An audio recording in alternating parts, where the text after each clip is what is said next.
Hello everybody, my name is Christian. Welcome back to Christian's Weather and Forecasting. Really quick, before we do get into the video, I want to give just a couple kind of updates as well as a shout out. So we'll go ahead and get into the shout out first. I do want to give a quick shout out to a friend called Keezy ERLC. You can find him on YouTube. He makes gaming content for one of the platforms on the Roblox. It's called Emergency Response Liberty County. He does videos based on that. They actually average pretty good views. You can see 2.5K here, 2.6, 2.3, 9.5. So, he's growing. He's becoming a bigger YouTuber on the platform. So go ahead and get out there, show him some love, start watching his content. Some of it's actually pretty funny, so go ahead and show him some love there. I will pin his channel in the comments below if any of you guys want to check him out.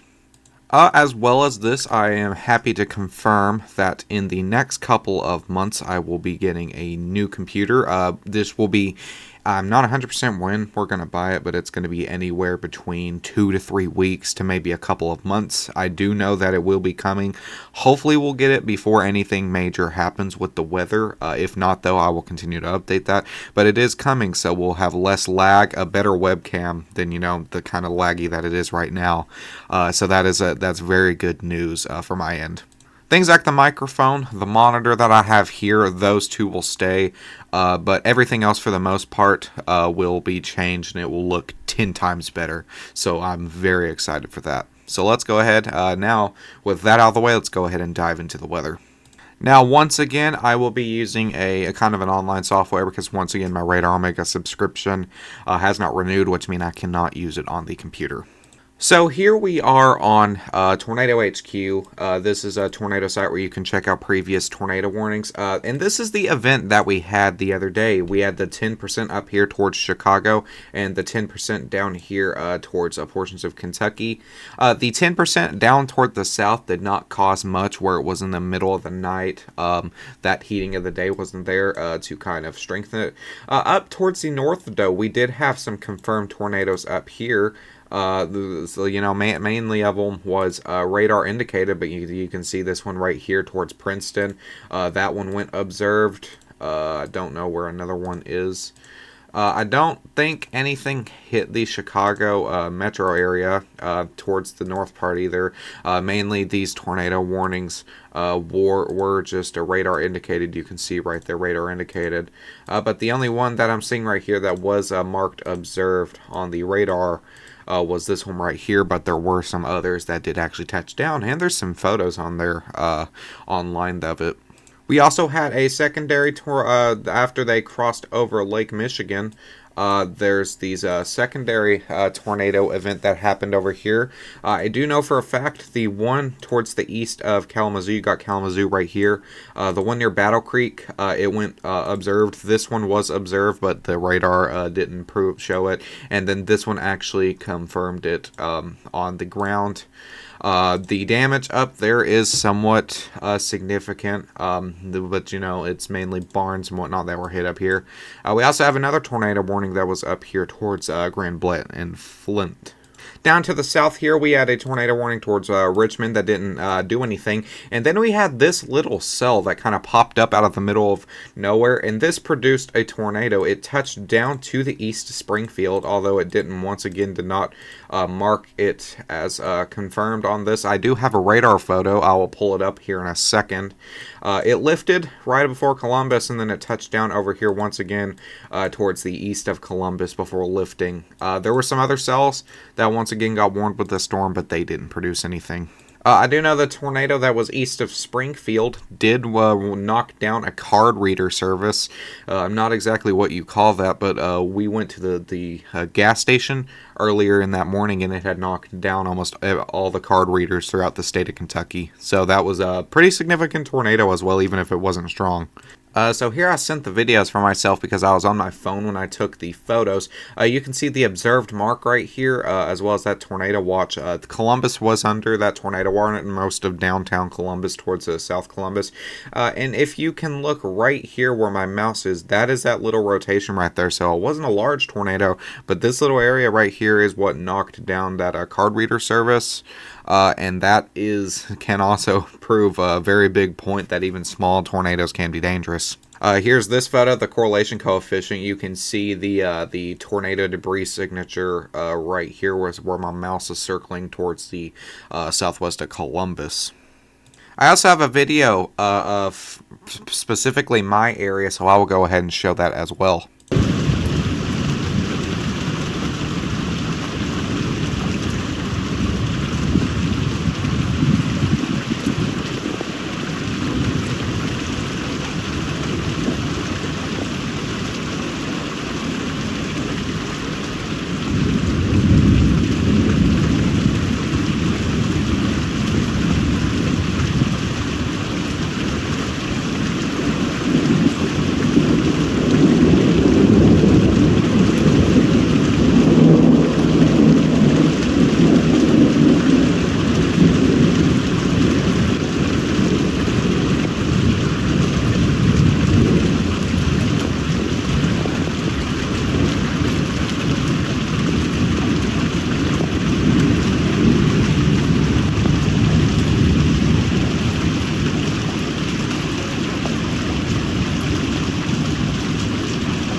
So from that video I took, you can see like the lightning strikes right here. It was extremely bright at some points, but we stayed up most of that night, and it was pretty cool to watch. You can also watch right here, if you look on the top of this roof, you can also see the wind kind of blowing there. It's kind of hard to tell from the actual video, but yeah, you can see right there the wind kind of blowing. It was very windy out as well. The Messenet of Franklin County actually caught 57 miles per hour as the main gust from this. Here is a photo of one of the tornadoes that touched down. Credits to Illinois Storm Chaser. He took this. Go check him out. But this is, it wasn't really a strong tornado, but it was nonetheless a tornado. Not for sure which one was his. Seeing how the dude's name is Illinois Storm Chaser, I'm assuming this was one of the ones that was in Illinois. You can also see some of the damage from it, if this will load. Here's one of the damage from the earliest tornadoes. You can see it's still daylight out when this was taken. You can also see this one. This was had a tractor involved in it. There was a lot of damage involved this tornado, and then this one took down almost a whole barn. So you can see how bad the damage was from some of these that touched down due to them just being kind of not strong structures.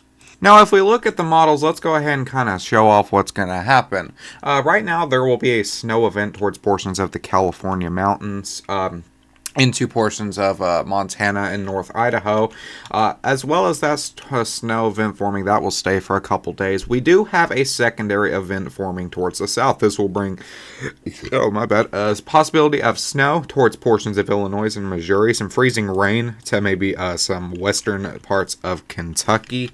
And some storms towards the South Gulf states, which isn't looking like it's going to be anything severe, just some random rain, some thunderstorms. Could be upgraded to a marginal risk if anything is seen fit by the National Weather Service. This will move out up the coast towards the north, once again, not meant to be severe or anything. Another low front towards the back here onto the 3rd will form, bringing some more snow a little bit further east towards the north central plains, portions of north South Dakota, as well as some freezing rain before that eventually wraps up and moves out into Canada. Now, something else will be forming that will have a possibility of bringing some severity.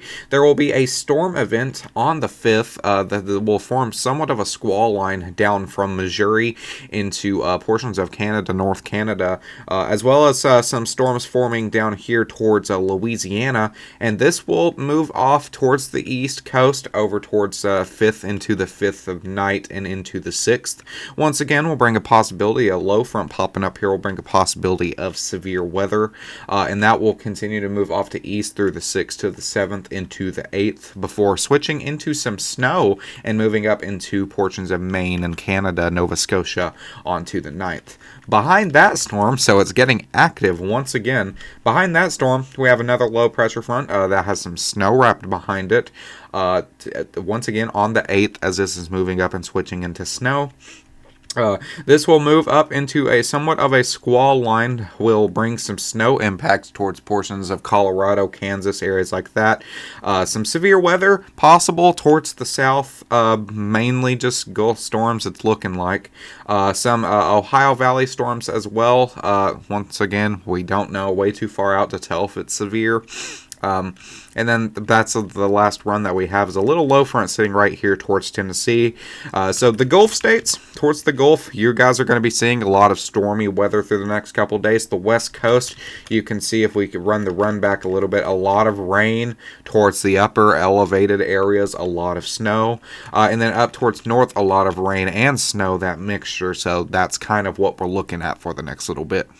Now, before we do wrap up this video, I am not an actual meteorologist. I just want to throw this out. I kind of just do this channel for fun based off of my knowledge.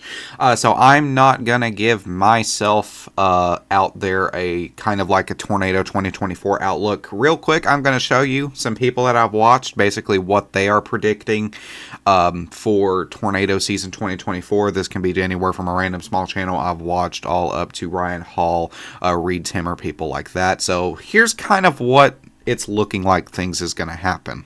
Now, normally when you need to forecast a tornado season, you go back and you look at years that were kind of set up like the way it is this year. And the years that many meteorologists have been able to find is both 1998, 2002, and 2010. In 1998, the tornado season was extremely active. Throughout March 1st to July 31st, there were over 1,000 different tornadoes, all being active in the Midwest, the central states, the Gulf, and the Gulf states, and then the Ohio Valley. This event in particular also had the Alabama EF5 tornado. If we can zoom in on that. This would be an EF5 that would touch down just to the west of Birmingham, as well as that a secondary EF5, that was EF4 two times, would touch down towards the southwest of Columbia. This event also had some more kind of stronger style tornadoes, some events such as the Nashville EF2/EF3. As well as this event having 7 different EF4 plus style tornadoes. 2002 was a little bit different, with March 1st to July 31st main activity being towards the Central Plains and towards portions of the Ohio Valley, such as Kentucky, Illinois, and Missouri. This event would be significantly less strengthening. This event would be having only 3 EF4 plus tornadoes. And then we have 2010. The main majority of these tornadoes were in portions of the Deep South and the Central Plains, as well as this year in particular. There was multiple tornado outbreaks towards portions of like Oklahoma, the Texas Panhandle, north towards Minnesota, which is weird for this time, and then towards the Deep South with multiple EF4 tornadoes. This event had the strongest tornadoes of the amount of strongest tornadoes as all 3 of the years, having 10 EF4 plus tornadoes. None were EF5, unlike 1998 though. So after looking at those, without further ado, let's go ahead and let's kind of look at what it will look like for 2024 tornado season. For portions of March into early April, it is looking like the tornado activity will remain mostly down south, and with the areas of storms that we looked at earlier in the video, that can be backed up by this. A good amount of the storms are looking like they're staying stronger towards the south, towards portions of Louisiana, Mississippi, Alabama, Georgia, those areas. Moving into April and to the end of April, the Deep South once again will be the main area of that tornado activity, but will stretch out kind of a little bit further towards portions of the Ohio Valley. This towards April looks like it can bring a possibility of there to be an elevated tornado outbreak, maybe 1 or 2 of them at that. Moving into May and June, the tornado activity will look like it'll shift to the Central Plains. As we all know, the Central Plains is a main hotspot for tornadoes, and it will kind of remain like that for the rest of tornado season. And of course, through all of tornado season, this is the general area where we are expecting tornadoes to occur. Once again, just because it is shifting to an area where it's more common does not mean that an area that is not in this circle or any of the previous circles cannot get a tornado. Tornado activity is generalized in general conditions. Think it's always possible where the weather is like for those conditions to change and a tornado to spin up anywhere, like places like North Dakota. North Dakota isn't in this circle, but it's possible. So besides that, that's all I have for you guys today. One more update, I have made a Twitter, so if you would like, you can go ahead and follow. I will link that in the description as well as with Keezy's channel. Once again, make sure to go follow him. Have a great day, and I will see you guys in the next one.